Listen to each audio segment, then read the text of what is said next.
सातारा जिल्हा परिषद निवडणुकीनंतर रिक्त असलेल्या महत्त्वाच्या 4 सभापती पदांसाठी आज जिल्हा परिषदेच्या सभागृहात विशेष सभा पार पडली। यामध्ये महिला व बालकल्याण, समाज कल्याण आणि 2 विषय समित्यांच्या सभापती पदांची निवड करण्यात आली।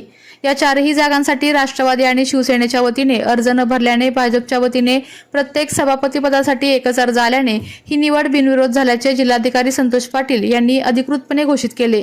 सातारा जिल्हा परिषदेच्या राजकारणात प्रथमच राष्ट्रवादी आणि शिवसेनेने सभापती निवडीवर बहिष्कार टाकल्यामुळे अत्यंत महत्त्वाच्या मानल्या जाणाऱ्या महिला व बालकल्याण समितीच्या सभापतीपदी राष्ट्रवादीच्या ऋतुजा विराज शिंदे यांची निवड झाली असून समाज कल्याण समितीच्या सभापतीपदाची धुरा ऋषिकेश धायगुडे पाटील यांच्याकडे सोपवण्यात आली आहे।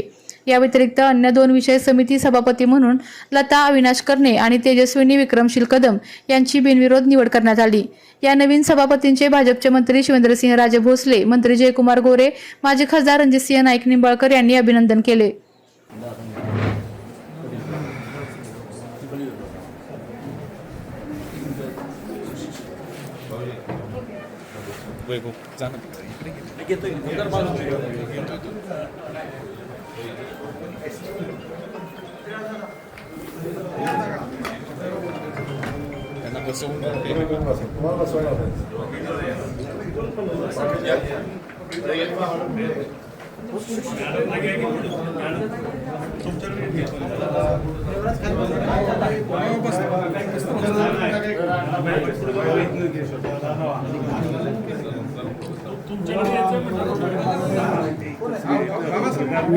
एक मिनिट में परिणाम एकटा सगळ्याला दिसतो।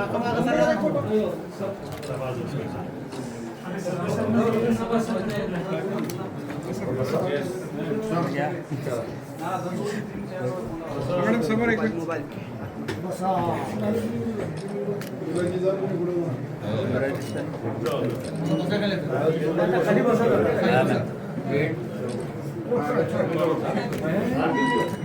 आपल्या तालुक्यातील जिल्ह्यातील बातम्या सर्वप्रथम पाहण्यासाठी आजच सातारा न्यूजला YouTube चॅनलवर सबस्क्राइब करा, लाईक करा, शेअर करा आणि बेल आयकॉन प्रेस करायला विसरू नका।